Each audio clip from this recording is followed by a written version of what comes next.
જય રામા પીર મારી ચેનલ ભક્તિ શ્રદ્ધામાં આપનું હાર્દિક સ્વાગત છે।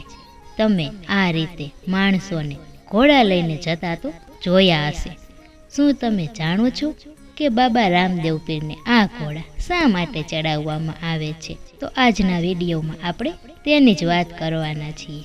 આ ઘોડાના મહત્વ વિશે વાત કરશું અને આ ઘોડા શા માટે ચડાવવામાં આવે છે તે પણ જોઈશું। તો વિડીયાને લાઈક કરો, શેર કરો અને ભક્તિ શ્રદ્ધા ચેનલને સબસ્ક્રાઈબ કરો। રામદેવ પીર તો 12 બીજનો ધણી છે, બધા ભક્તોની મનોકામના પૂર્ણ કરે છે। જ્યારે ભાદરવા સુદ બીજના દિવસે રાજસ્થાનના રામદેવરામાં રામાપીરનો મેળો ભરાય છે, ત્યારે લોકો આવા ઘોડા માથા પર ઉપાડીને જાય છે। આ ઘોડાને રામદેવ પીરની સવારીના રૂપમાં પૂજવામાં આવે છે। એવી માન્યતા છે કે આ ઘોડાને લઈ જાય તે ભક્તોની બધી મનોકામના પૂર્ણ થાય છે અને પુત્ર રત્નની પણ પ્રાપ્તિ થાય છે। જે ભક્તો ઘોડો ચડાવે છે તેની બાબા રામદેવ પીર બધી મનોકામના પૂર્ણ કરે છે। અને હવે આપણે જોઈએ કે આ ઘોડો કેમ ચડાવવામાં આવે છે। રામદેવ પીરનો જન્મ ઊંડુ કાશ્મીરમાં અજમલ રાજાને ઘેર થયો હતો। આ રામાપીર એ સાક્ષાત દ્વારકાધીશનો જ અવતાર હતા। જ્યારે રામદેવ પીર નાના હતા અને માતા તેને રમાડે છે, ત્યારે માતા તેને રમવા માટે જુદા જુદા રમકડા આપે છે। માતા મિનળદે રામદેવ પીરને હાથી દાંતના રમકડા આપે તો તે ફેંકી દે। લાકડાના રમકડા, ધાતુના રમકડા, માટીના રમકડા, કોઈ પણ રમકડા આપે પણ રામદેવ પીરને એક પણ રમકડું પસંદ ન આવે। ત્યારે માં કહે કે હવે હું તને શેના રમકડા આપું? અને છેલ્લે કહ્યું કે હું તને કપડાનો ઘોડો બનાવી દઉં।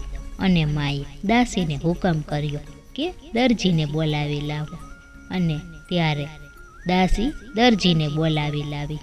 ત્યારે માએ કહ્યું કે મારા રામદેવ માટે ઘોડો બનાવી દે અને ઘોડો સાચો હોય તેવો જ લાગવો જોઈએ। અને તે માટે લીલું મખમલનું કાપડ પણ આપ્યું અને કહ્યું કે આ રજવાડી કાપડમાંથી ઘોડો બનાવજે અને તેમાં ઝૂલા પણ મૂકજે, મારો રામદેવ રાજી થઈ જવો જોઈએ।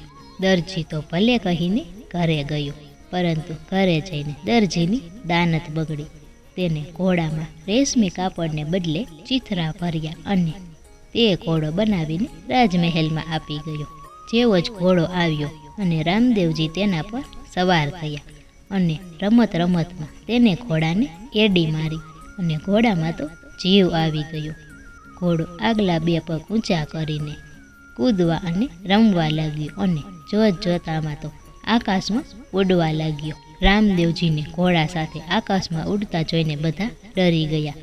દાસ દાસીઓ, માતા મિનળદે, અજમલ રાજા બધા જોવે છે, પરંતુ રામદેવ પીર તો ઘોડા પર સવાર થઈને આકાશમાં ઉડે છે। ત્યારે અજમલ રાજાને કોઈએ આવીને કહ્યું કે આ દરજી છે ને તે જ કામણગારો છે, તેને જ આમાં કંઈ કર્યું છે। અને ત્યારે સૈનિકો દરજીને પકડી લાવ્યા।